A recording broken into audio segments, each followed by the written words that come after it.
Bem-vindos a mais ao final da semana. Hoje queria conversar convosco acerca do 25 de Abril, cujo cinquentenário se vai comemorar na próxima semana, e de alguns mitos que andam à volta do 25 de Abril. A primeira coisa que eu acho piada é se os portugueses gostam de encher a boca acerca da liberdade, mas de um modo geral os portugueses gostam muito pouco de liberdade. Não é um valor. Os portugueses gostam de coisa como previsibilidade, segurança e tudo mais. Agora, liberdade não é nada um valor português. Viu-se perfeitamente, por exemplo, quando foi a pandemia, enquanto nos outros países da Europa as pessoas se manifestavam contra as restrições da liberdade, cá em Portugal as pessoas apoiavam de forma acrítica essas restrições. Por exemplo, se me disseram assim, você não pode passar de um concelho para o outro. Faziam essa restrição.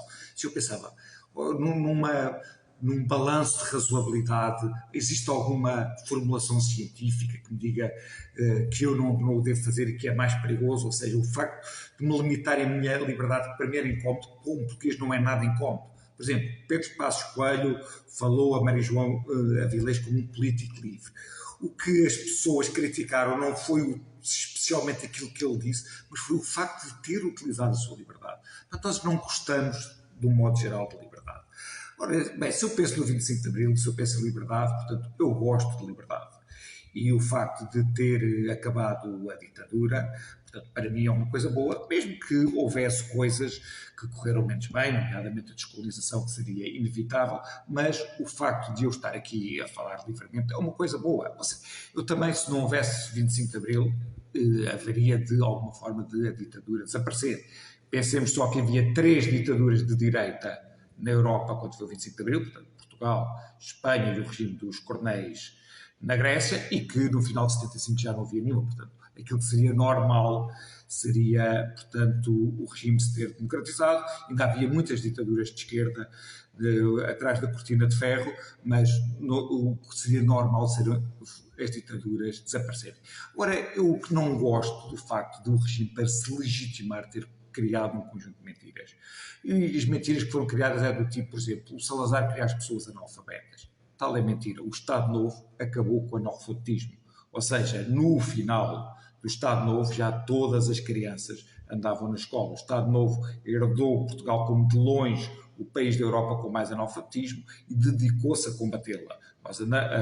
Nós andamos pelo Portugal e vemos as escolas salazaristas espalhadas por todo o país. Possivelmente no 25 de Abril Portugal ainda era o país com maior taxa de analfabetismo, mas só dizia respeito a adultos, foi um dos combates do Estado Novo. Depois outra coisa que dizia que o Estado Novo promovia a pobreza. Tal também não é verdade.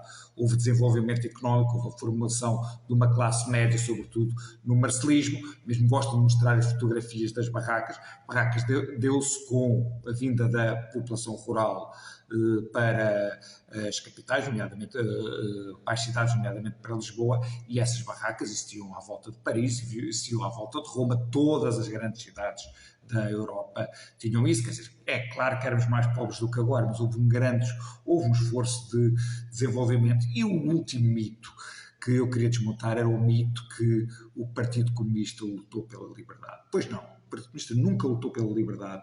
O Partido Comunista lutou para implementar cá uma ditadura que seria muito mais violenta do que foi a ditadura do Estado Novo. O Partido Comunista era um partido telecomandado a partir de Moscovo, que aprovava tudo o que Moscovo fazia, que aprovou a invasão da Hungria, a invasão da Checoslováquia, e o Partido Comunista foi o seguro de vida do Estado Novo. O Estado Novo, a nível internacional, dizia: se nós cairmos, irá haver uma ditadura muito pior que a nossa, que será a ditadura comunista, e como tal sentiu-se legitimado.